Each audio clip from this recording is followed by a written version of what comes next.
पूछा जाए कि सर्दियों या बरसात के समय ओढ़ा जाने वाला एक वस्त्र होता है, उसे क्या पड़ते हैं? आभूषण। ध्यान से सुनो, अभी कुछ नहीं लिखना आपको, पहले बोर्ड पे ध्यान दो और फिर आराम से लिखते जाएंगे। मैं सबसे पहले एक आपके सामने एक पॉइंट लिख रहा हूँ, नॉर्मल बादली। इस बादली के मैं 3 सवाल आपको पढ़ा चुका हूँ, ध्यान से सुनो। राजस्थान के प्रसिद्ध लोक देवता थे एक रामदेव जी। रामदेव जी महाराज के जो जयकार हैं, उन जयकारों को भी क्या कहते हैं? बादली। अपन जय बोलते हैं कि रामसा पीर की जय हो, तो वो जयकारे कहलाते बादली। थोड़ा सा ध्यान से सुनना। बादली अपने राजस्थान में आंख की जो पुतली होती है, उस आंख की पुतली का एक आभूषण भी होता है। तो आंख की पुतली का अगर आपसे आभूषण पूछे तो आप ध्यान रख लेना, उस आभूषण को भी क्या कहते हैं? बादली। अब आप सोचोगे सर हमने तो आज तक नहीं देखा कि आंख की पुतली पे भी आभूषण होता है।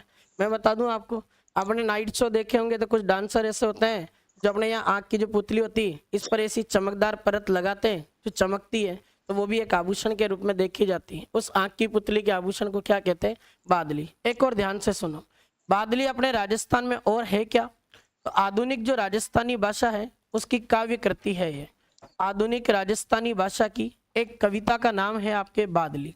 आधुनिक राजस्थानी भाषा की काव्य कृति का नाम भी बादली है। अगर सवाल ऐसा आ जाए कि ये जो काव्य कृति है इसके लेखक कौन है, याद है किसी को? इसके लेखक थोड़ा ध्यान रख लेना, उस व्यक्ति विशेष का नाम आता है आपके चंद्र सिंह बिरकाली। क्या नाम है भाई? चंद्र सिंह बिरकाली। तो चंद्र सिंह बिरकाली को बादली के लेखक माना जाता है। और याद रख लेना, ये बादली के 3 सवाल बन गए। रामदेव जी के जयकारे को कहते हैं बादली, आंख की पुतली के आभूषण को बादली कहते हैं, और आधुनिक राजस्थानी भाषा की काव्य कृति है बादली, जिसके लेखक है चंद्र सिंह बिरकाली। एक और ये सवाल याद रख लो, एक आपसे पूछेगा बम्बी क्या है, ऐसे पूछ लेगा राजस्थानी कल्चर में बम्बी क्या है। अपन को लगेगा बम्बी पूछा तो अपने तो डायरेक्ट आंसर देंगे कि सर सांप का जो बिल होता है ना उसको बम्बी कहते हैं। वास्तव में कहते हैं उसको पर बाम्बी कहते हैं उसको। बम्बी क्या होता है थोड़ा सा ध्यान रख लेना। जो नाभि होता है, नाभि, उस नाभि जिसे अपन पेट कह सकते हैं, उसका आभूषण होता है। अब पता नहीं भाई, राम जाने इसको कब पहनते थे, क्या है क्या नहीं, पर एक थोड़ा सा रट्टा मारना पड़ेगा, मुझे तो कहीं इसका फोटो नहीं मिला कि ये नाभि का एक आभूषण है जिसको क्या कहते हैं? बम्बी। तो आंख की पुतली का आभूषण बादली और नाभि या पेट के आभूषण को क्या कहते हैं? बम्बी। ये तो 2 नॉर्मल से सवाल हो गए। अब यहाँ अपन पढ़ने वाले हैं, अब अपने सवाल शुरू होते हैं यहाँ से। सिर के आभूषण पढ़ते हैं सबसे पहले। सिर को लिखने में ऐसा भी लिखा जा सकता मस्तक, और मैं इसको लिख सकता हूँ माथे के आभूषण, तब भी बात एक ही है। सिर, मस्तक या माथे के आभूषण को हम एक बढ़िया सी ट्रिक के साथ याद करेंगे। अब यहाँ ट्रिक मैं इसलिए बता रहा हूँ कि खूब सारे आभूषण है, तो यहाँ ट्रिक का सहारा लेना पड़ेगा। मैं तो क्या बिना देखे भी इनके बिना ट्रिक के भी नाम लिख दूंगा, पर आपको याद करने में दिक्कत रहेगी, इसलिए थोड़ा सा अपन ट्रिक को देखते हैं। सिर या मस्तक के आभूषण को याद करेंगे तो आपने एक गाना सुना होगा, 7 समंदर पार करके मैं तेरे पीछे पीछे आ गई। देखो कितने अच्छे से याद है। अब मैं भी कह दूं बेटा और वो बताओ रामदेव जी की सारी शब्दावली। हाँ सर, वो थोड़ा सा रिवीजन नहीं किया। और इस गाने को कब सुना था, इसका कब रिवीजन किया था, पर ढंग से देखा था, ढंग से सुना। देखो देखो ध्यान से सुनो, इसको याद करेंगे अपन बहुत अच्छी ट्रिक के साथ में। सिर या मस्तक के आभूषण याद रखेंगे, 7 समंदर पार करके, 7 समंदर पार करके। अब क्या है कि एक महिला और एक पुरुष है, दोनों एक दूसरे से बहुत प्रेम करते थे। उस महिला ने अपने पुरुष को फोन करके कहा कि देखो तुम परदेश से लौट रहे हो, जाने कितने दिनों में तो तुमसे मुलाकात हुई, जब तुम 7 समंदर पार कर जाओ ना तो मेरे घर जब आओ तो मेरे लिए फीनी लेकर आना। क्या लेकर आना? फीनी तो यही मिल जाती। 7 समंदर पार करके मैं अब तेरे लिए, किसके लिए? तेरे लिए फीनी लेकर आ गया। अब तुम सोचोगे क्या पता गुरुजी फीनी लाया या क्या कुछ लाया, बताओ तो सही क्या क्या बनेंगे। अब बनाते हैं इसके आभूषण, नॉर्मल बना देंगे, खूब सारे बनेंगे।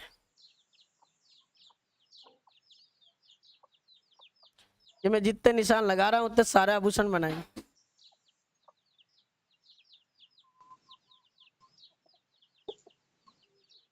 देखो ध्यान से, से एक तो बनेगा सिर मांग। क्या बनेगा? एक बनेगा से शीश फूल। एक यहाँ अपने से बना देंगे शीश पट्टी। क्या बनेगा? शीश पट्टी। अब ये तो सवाल एग्जाम में आ जाए तो ये तो आप आंख बंद के भी कर दोगे। सिर मांग सबको पता, सिर मांग है तो मांग भरी जा रही सिर पर ही।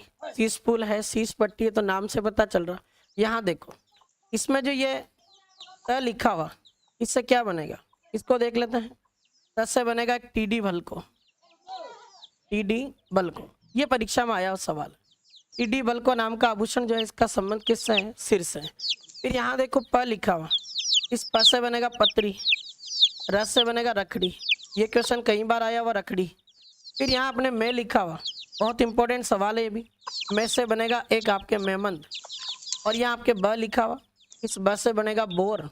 ये भी परीक्षा में आता है, जिसको अपन बोरला भी कहते हैं, तो बोर या बोरला। और देखें यहाँ से फीनी से फीनी बन जाएगा, ये फीनी नाम का एक आभूषण है। एक गया से आपके बनेगा गोफन। अब आपका खोपड़ा खराब होगा, सर गोफन तो अपन जानते हैं, कोई खेत में कोई भी पशु पक्षी, उसको भगाने के लिए उसमें एक चमड़े की पट्टी होती है, लकड़ी में उसको बांध कर अपन उसमें पत्थर रखकर भाटा मारते हैं, तो उसको भी तो गोपन कहते हैं। फिर गोपन एक प्राचीन समय में आदिवासी समुदाय का एक आभूषण भी हुआ करता था, तो गोपन वास्तव में एक आभूषण भी है। थोड़ा सा यहाँ ध्यान रख लेना, नोट लगा के लिख देता हूँ। ये फीनी जो है आपके ऐसा आभूषण है, शरीर के 2 अंगों में इसको पहना जाता। किसी को याद है कहाँ कहाँ पहनते इसको? नाक और सिर में। थोड़ा ध्यान रखना, नाक और सिर 2 का आभूषण है। दोनों ऑप्शन में आ जाए तो पहला उत्तर क्या होगा? सिर होगा। ये मैं सारे पॉइंट नोट लगा के लिखूंगा बाद में, अभी केवल ध्यान रखना।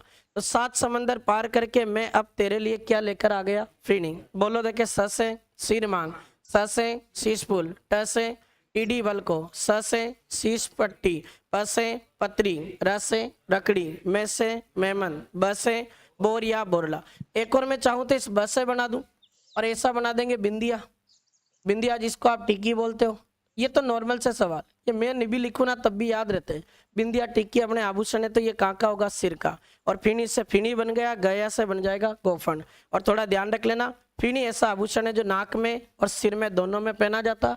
प्रश्न में दोनों विकल्प हो तो पहला उत्तर किसको चुनेंगे? सिर को। इसको नोट कर दो, सिर के आभूषण। क्या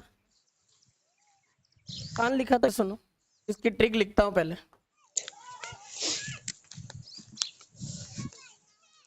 पीतल का सुर आ मिला, इसका सुर मिला पीतल का, पीतल का सुर आ मिला तो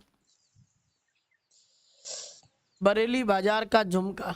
बरेली यूपी में एक जगह पड़ती है, उसका बाजार बड़ा फेमस है, झुमका।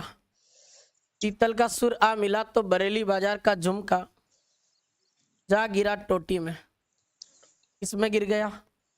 अब तुम तो साउथ की मूवीज देख के टाइम पास मत करो, उनके इससे अपने एक आभूषण का नाम बनेगा। पहले इधर ध्यान दो, पीतल से बनेगा पी से पीपल पन्ना। क्या बनेगा? इस ल से आपको ध्यान रखना है, लौंग कह दो इसको, या हम आभूषण की भाषा में इसको लूंग कहते हैं। ये हो जाएगा। एक यहाँ लिखा हुआ क, इससे बनेगा कर्णफूल। क्या बनेगा?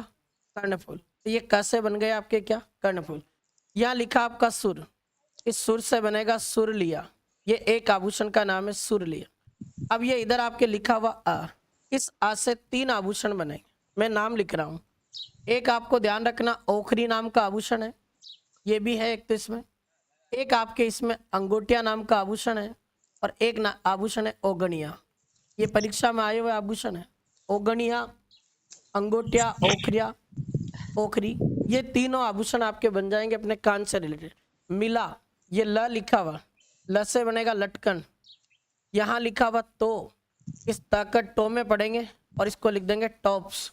यहाँ लिखा हुआ आपके बरेली, इस ब से बनेगा बाली। क्या बनेगा? एक तो बाली, और एक आपके ब से बना देंगे बरेट। बाली जैसे होता है बरेट। फिर यहाँ बाजार से नहीं बनेगा तो फिर इधर झुमका से देख लो। झुमका से झुमका बनता है, एक तो फूल जैसी डिजाइन का होता है, जिसको अपन जनरली झुमका या झुमकी भी कहते हैं।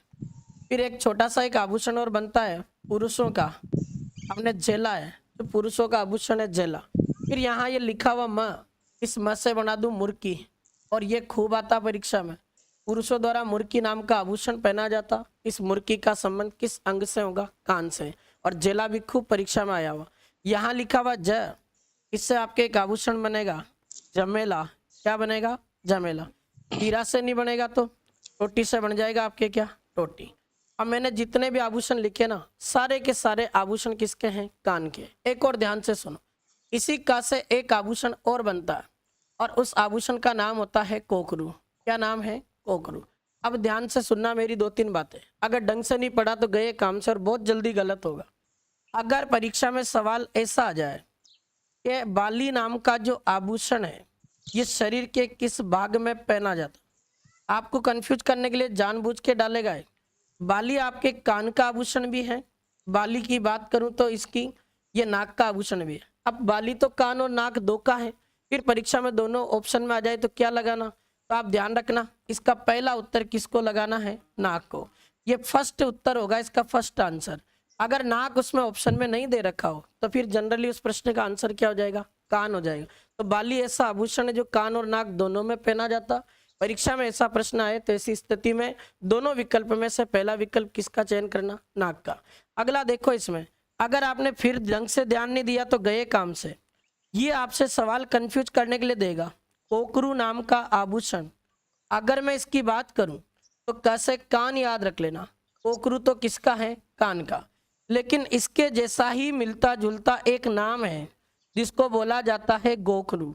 ये आपको कंफ्यूज करेगा और गलत होगा सवाल। इस गोखरू की बात करूं तो ये आभूषण है आपके किसका, हाथ का। तो कैसे कान याद रख लेना, कोकरू पूछे तब तो कान और गोखरू पूछे तब आभूषण अपने हो जाएगा किसका, हाथ का। ये आपके कुछ सवाल बनते हैं जो आपके कान से रिलेटेड है। एक बार बोलो कैसे याद रखोगे।